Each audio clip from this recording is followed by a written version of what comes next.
Hello everyone, welcome to Rome Tips. Today we will be discussing how to delete files from a list using Excel. Have you ever found yourself with a massive list of files and needed to delete them all quickly?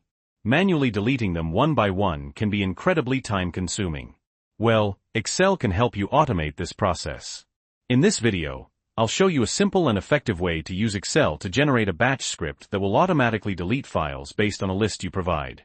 We'll cover everything from preparing your list to creating and running the batch script. Before we dive in, if you find this tutorial helpful, please give it a thumbs up and subscribe to Rome Tips for more Excel tips and tricks. Okay, let's get started. First, we need to prepare our list of files. Make sure you have a column in your Excel sheet that contains the full path to each file you want to delete.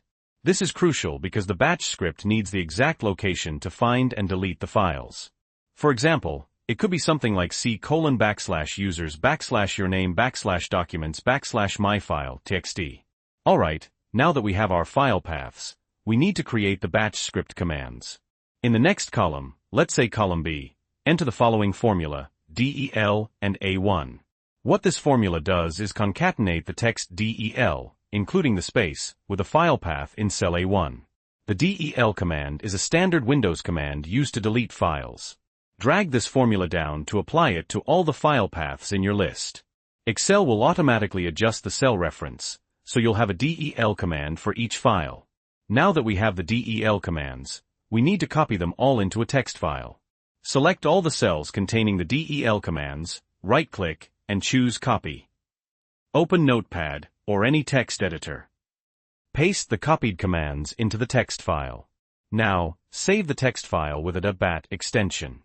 For example, you can name it delete_files.bat. Make sure you select all files as the Save As type to prevent Notepad from adding a TXT extension. Okay, we're almost there. Now, navigate to the folder where you saved the delete_files.bat file. Important safety warning asterisk before you double-click and run the batch file. Double-check your list of files carefully. This script will permanently delete the files listed, and there's no going back unless you have backups. Once you're absolutely certain you want to proceed, double-click the delete_files.bat file. A command prompt window will briefly appear, and the files will be deleted. And that's it. You've successfully used Excel to create a batch script to delete files from a list. This can save you a huge amount of time when you need to manage a large number of files. Remember, double-check your list before running the script. We don't want any accidental deletions. I hope you found this tutorial helpful. If you did, please give this video a like, and don't forget to subscribe to Rome Tips for more Excel tips and tricks. Let me know in the comments if you have any questions or if you have any other Excel challenges you'd like me to cover. Thanks for watching, and I'll see you in the next video.